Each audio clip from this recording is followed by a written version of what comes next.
Welcome to Haripriya's media. అతిలోక సుందరి శ్రీదేవి గారాల పట్టీగా ఇండస్ట్రీలోకి అడుగుపెట్టిన జాన్వీ కపూర్కి యూత్లో ఎలాంటి ఫ్యాన్ ఫాలోయింగ్ ఉందో ప్రత్యేకించి చెప్పనక్కర్లేదు.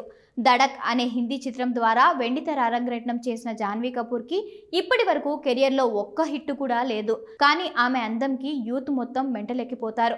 ఒకే ఒక్క హిట్ పడితే జాన్వీ కపూర్ శ్రీదేవి కూడా చూడని పీక్ కెరియర్ని చూస్తుంది అంటూ విశ్లేషకులు సైతం తమ అభిప్రాయాన్ని వ్యక్తపరుస్తున్నారు. కానీ అందం, టాలెంట్ మరియు బ్యాక్గ్రౌండ్తో పాటుగా అదృష్టం కూడా కలిసి రావాలి. అదృష్టం కలిసి రాకనే జాన్వీ కపూర్కి ఇంకా పెద్ద హిట్ రాలేదని ఆమె అభిమానులు అభిప్రాయపడుతున్నారు. ప్రస్తుతం ఆమె ఎన్టీఆర్తో దేవరా అనే చిత్రం చేస్తుంది. ఇదంతా పక్కన పెడితే జాన్వీ కపూర్ చాలా కాలం నుండి శిఖర్ పహారియా అనే వ్యక్తితో డేటింగ్ చేస్తున్నట్లుగా బాలీవుడ్లో ఎప్పటి నుండో టాక్ వినిపిస్తుంది. అతనితో కలిసి జాన్వీ కపూర్ పార్టీలకు, పబ్బులకు వెళ్లడం, దానికి సంబంధించిన ఫోటోలను ఇన్స్టాగ్రామ్లో అప్లోడ్ చేయడం వంటివి మనమంతా చూస్తూనే ఉన్నాం.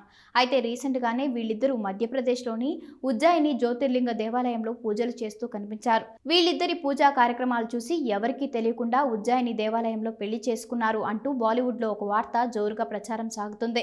ఆ ఫోటోలను చూస్తే ఎవరికైనా అనుమానం రాక తప్పదు అనే చెప్పాలి. సోషల్ మీడియాలో బాగా వైరల్ అయిన కారణంగా ఈ వార్తలపై జాన్వీ కపూర్ స్పందిస్తుందో లేదో వేచి చూడాలి.